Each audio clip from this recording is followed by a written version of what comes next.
Hai, Assalamualaikum warahmatullahi wabarakatuh. Salam sejahtera. Selamat datang ke channel Cikgu Mawi.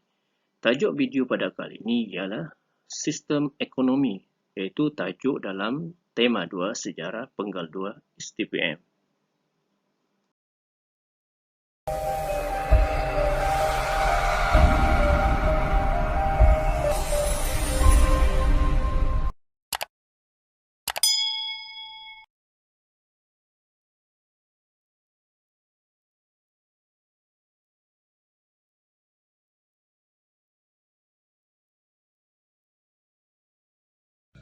Definisi ekonomi. Ekonomi ialah ilmu mengkaji bagaimana manusia menggunakan sumber ekonomi yang terhad untuk memenuhi kehendak manusia yang tidak terhad.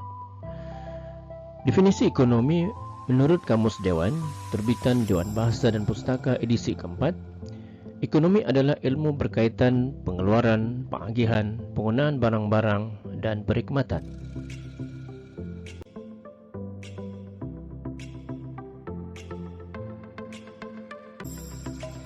Konsep dan pengertian ekonomi Islam. Ekonomi merupakan satu cabang sains sosial yang mengkaji bahagian sumber yang terhad untuk memenuhi kehendak manusia. Hal ini termasuklah kajian tentang pengeluaran dan penggunaan melalui pembeli ubah yang dapat diukur, meliputi analisa pengeluaran, pengedaran dan penggunaan barang dan perkhidmatan.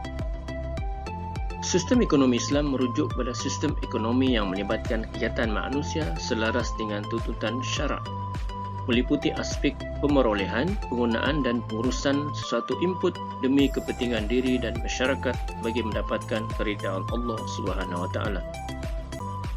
Perbezaan antara sistem ekonomi Islam dengan sistem ekonomi yang lain ialah berkenaan sumber dan aktiviti ekonomi yang dijalankan adalah bersumberkan wahyu, iaitu Al-Quran dan Hadis. Sedangkan ekonomi yang lain seperti ekonomi kapitalis dan komunis adalah bersumberkan idea dan pemikiran manusia semata-mata.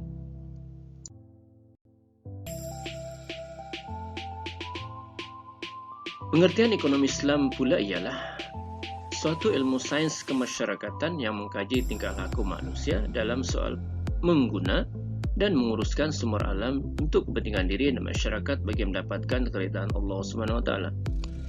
Sistem kewangan Islam atau Nizam Al-Mal Al-Islami merupakan sebahagian daripada ekonomi Islam yang melibatkan aktiviti keuangan seperti perancangan dan pelaksanaan polisi pendapatan negara. Sistem kewangan Islam mestilah berteraskan Islam sepenuhnya, iaitu berlandaskan Al-Quran dan Al-Sunnah.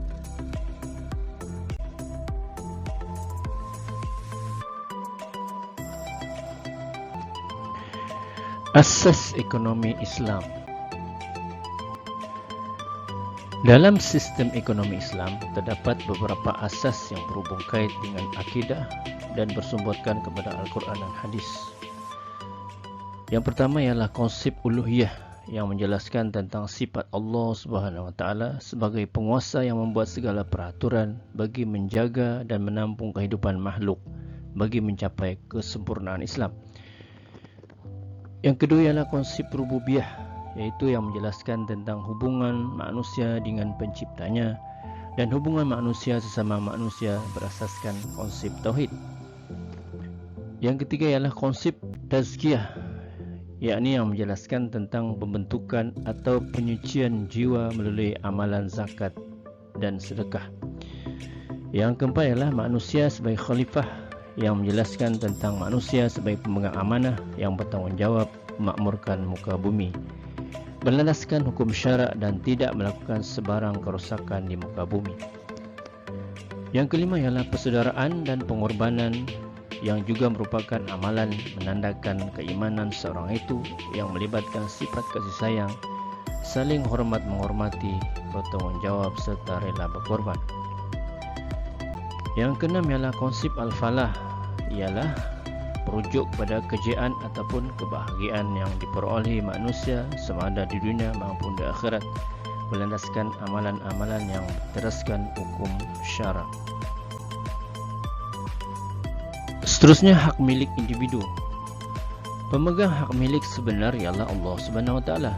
Manusia hanya diberikan hak untuk mengurus dan mengambil manfaat daripada harta yang dianugerahkan oleh Allah Subhanahu wa taala. Hak milik dalam Islam adalah bersifat tidak mutlak tetapi terikat dengan hukum dan peraturan syariat Islam. Yang kesembilan, hak milik umum. Hak milik umum ini pada kebiasaannya diurus oleh pihak pemerintah yang diagihkan secara adil dan saksama kerana ia merupakan hak milik bersama. Misalnya jalan raya, tempat rekreasi, kemudahan awam dan sebagainya. Ekonomi asas Islam yang ke-10 ialah aktiviti ekonomi yang harus diuruskan, iaitu yang melibatkan aktiviti pengeluaran dan penggunaan. Pengeluaran mestilah yang diharuskan oleh Islam, iaitu yang bersih, suci, berguna dan tidak membahayakan serta tidak ada unsur riba.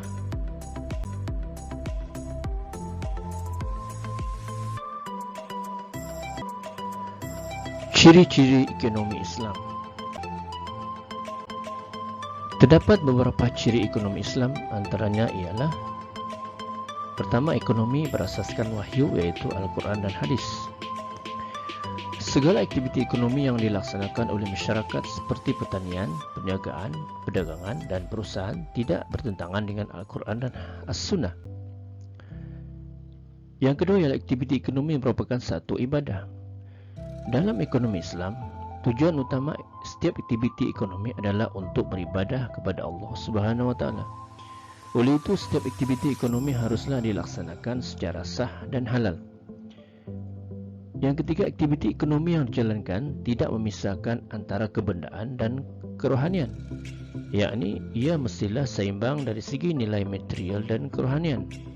Aktiviti ekonomi Islam adalah untuk mendapatkan keuntungan material dan pahala daripada aktiviti ekonomi yang dilakukan.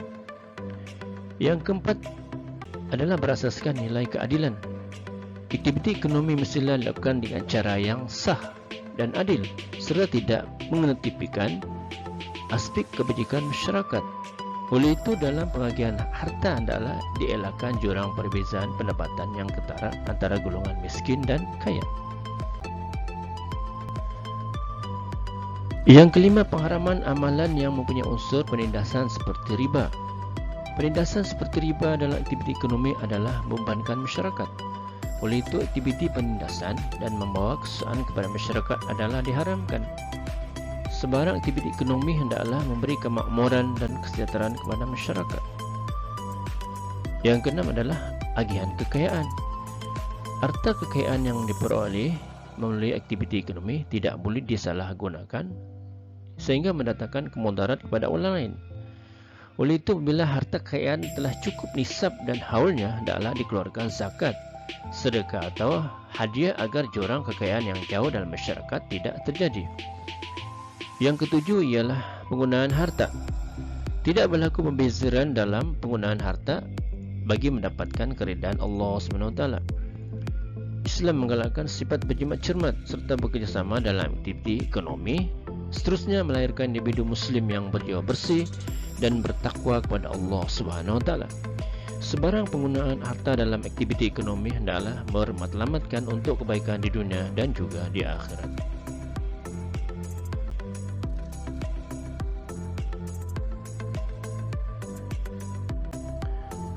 Aktiviti ekonomi zaman Nabi Muhammad SAW. Aktiviti ekonomi pada zaman Nabi Muhammad SAW adalah berpaksikan wahyu Allah Subhanahu wa taala.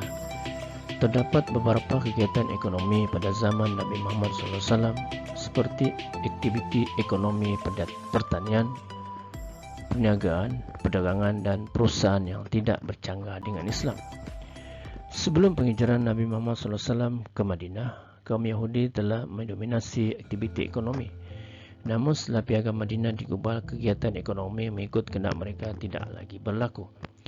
Keadaan bumi Madinah yang subur telah menjadikan aktiviti pertanian giat dijalankan. Seperti kurma ditanam amat meluas, sehingga banyak pasar dibuka untuk tujuan jual beli kurma. Selain itu, terdapat juga penanaman bidang pertanian yang lain diusahakan di Madinah seperti anggur, barley dan gandum. Aktiviti perniagaan dan perdagangan merupakan aktiviti ekonomi tradisi masyarakat Arab, termasuk juga di Madinah. Pada zaman ini, sistem perniagaan dan perdagangan dijalankan berdasarkan syarak. Perniagaan yang berunsur riba dan penindasan diharamkan. Sebagai ketua negara Islam, Nabi Muhammad SAW telah memberikan perhatian kepada peningkatan ekonomi selaras dengan tuntutan Islam. Selain itu, pada zaman Nabi Muhammad SAW terdapat juga beberapa kategori sumber pendapatan negara seperti derma, zakat, jizyah, rampasan harta perang, dan harta wakaf. Derma disumbangkan oleh masyarakat Islam tanpa paksaan yang bertujuan untuk kebajikan dan dakwah Islamiyah. Contohnya dalam Perang Khandaq, Sa'ad bin Ubaidah, Jabir bin Abdullah mendermakan makanan dan kurma kepada tentera Islam, manakala Abu Bakar As-Siddiq mendermakan seluruh uang dimilikinya berjumlah 4.000 dirham, dan Umar Al-Khattab mendermakan separuh harta kekayaannya. Terdapat juga masyarakat Islam yang menderma dalam bentuk hartanah. Zakat pula adalah wajib ke atas umat Islam yang menjadi sumber pendapatan negara, yaitu bagi umat Islam yang memiliki harta berupa barang kemas seperti emas dan perak, uang hasil pertanian, dan binatang ternakan. Jizyah juga merupakan sumber pendapatan negara, yaitu cukai yang dikenakan ke atas orang Islam yang berlindung dalam negara Islam. Selain itu, rampasan perang merangkumi ghanimah dan afai yang menjadi sumber pendapatan negara pada zaman tersebut.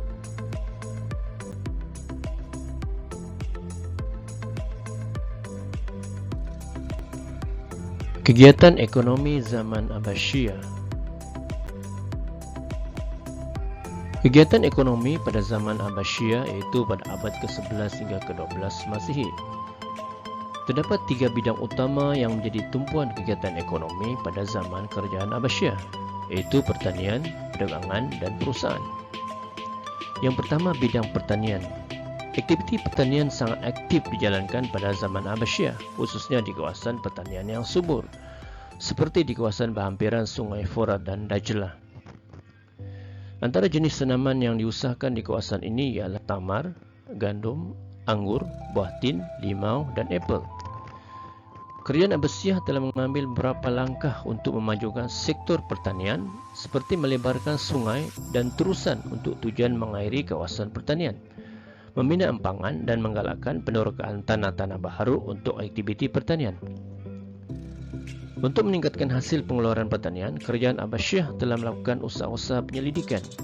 Ini telah mendorong kemunculan ramai cendekiawan Islam yang memberi idea-idea bagi memajukan aktiviti pertanian. Yang kedua ialah bidang perdagangan. Aktiviti perdagangan merupakan kegiatan utama yang menjaga ekonomi kerajaan Abbasiyah. Kota Baghdad merupakan pusat aktiviti perdagangan yang terkenal kerana kedudukan yang strategik serta menjadi laluan perdagangan antarabangsa. Baghdad menjadi kota dagangan terbesar di Asia yang setanding dengan Iskandaria sebagai pusat perdagangan di Afrika. Buktinya, sepanjang pelabuhannya terdapat beratus-ratus buah kapal berlabuh, termasuklah kapal perang dan kapal perdagangan. Pemerintah memainkan peranan dalam menyediakan kemudahan untuk aktiviti perdagangan, seperti menyediakan ruang niaga serta jaminan keselamatan kepada pedagang dari ancaman lanun dan perompak, telah menjadi pemangkin kepada kemajuan bidang perdagangan pada zaman itu. Antara pelabuhan yang menjadi tumpuan pedagang pada zaman itu ialah seperti Basrah, Aman, Aden, Kahirah, dan Iskandaria. Kegiatan perdagangan juga telah berlaku sehingga ke negara China dengan berdagang secara kafilah, iaitu barangan dibawa dengan kuda seperti barangan sustra dan kasturi.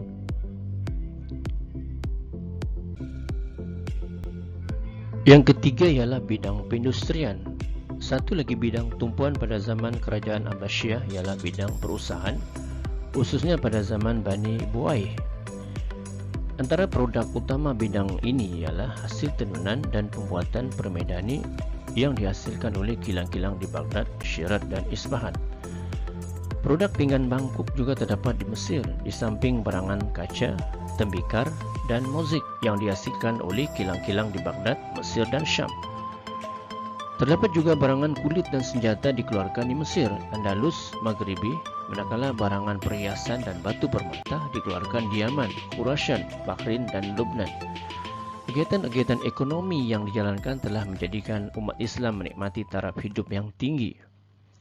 Malah pendapatan yang diperolehi oleh kerajaan Abbasiyah menerusi cukai telah meningkat, dan ini telah membolehkan kemudahan prasarana seperti tali air, masjid dan sekolah dapat disediakan dengan lebih teratur.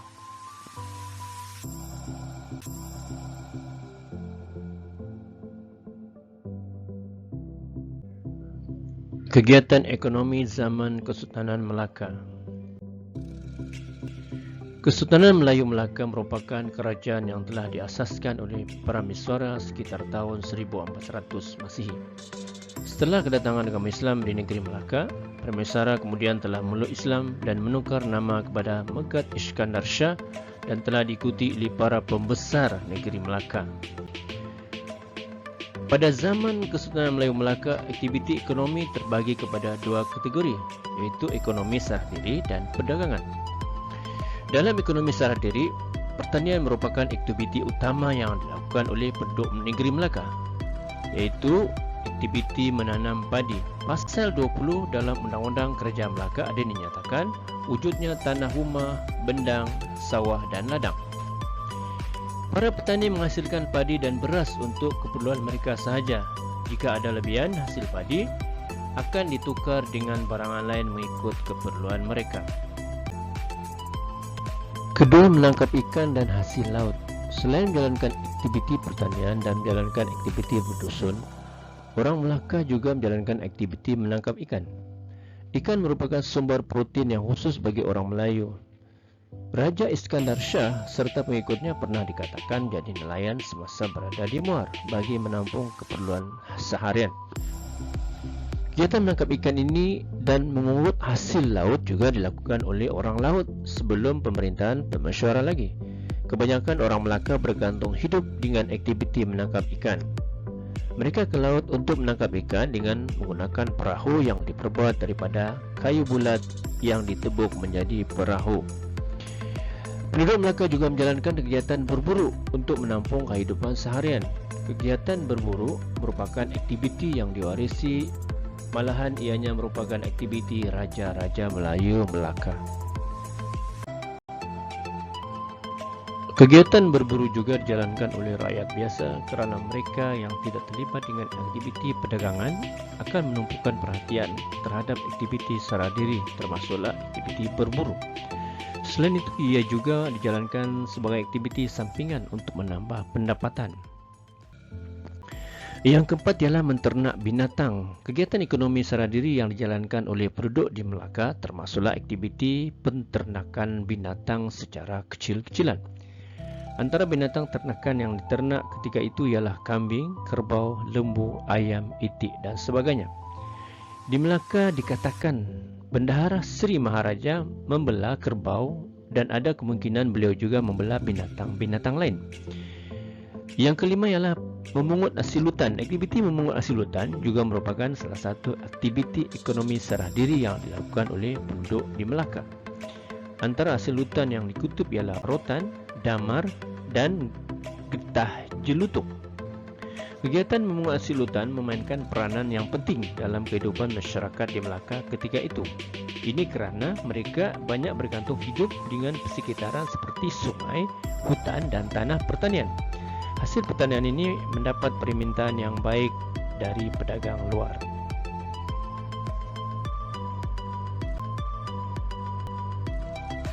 Aktiviti perdagangan.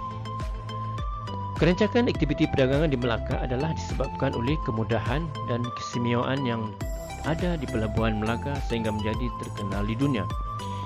Faktor geografi Selat Melaka telah menjadikan pelabuhan Melaka sebagai pusat persinggahan para pedagang asing yang menjalankan perdagangan dari timur ke barat. Antara negara yang menjalankan aktiviti perdagangan antarabangsa dengan Melaka ialah China, Gujarat dan Arab. Dianggarkan setiap tahun 8 hingga 10 buah jong dari China datang ke Melaka dengan membawa barang-barang seperti wangian, permata, sutra, belerang, tembikar dan lain-lain lagi. Selain itu, Jepun juga berdagang dengan Melaka dengan membawa barang-barang dagangan seperti sutra, tembikar, pedang, habuk emas dan perak. Sementara saudagar dari Gujarat adalah saudagar dari pelabuhan Diu, Randir, Surat dan Daman menjadi perantara memperdagangkan barang dari pelabuhan Arab ke Malaka dengan membawa barang seperti logam, senjata, cermin, manik, paku, kain berbulu dan lain-lain lagi. Pedagang Arab dan Parsi pula antara lain memasarkan wangian, peralatan dari kaca, permedani, ubat-ubatan dan lain-lain lagi.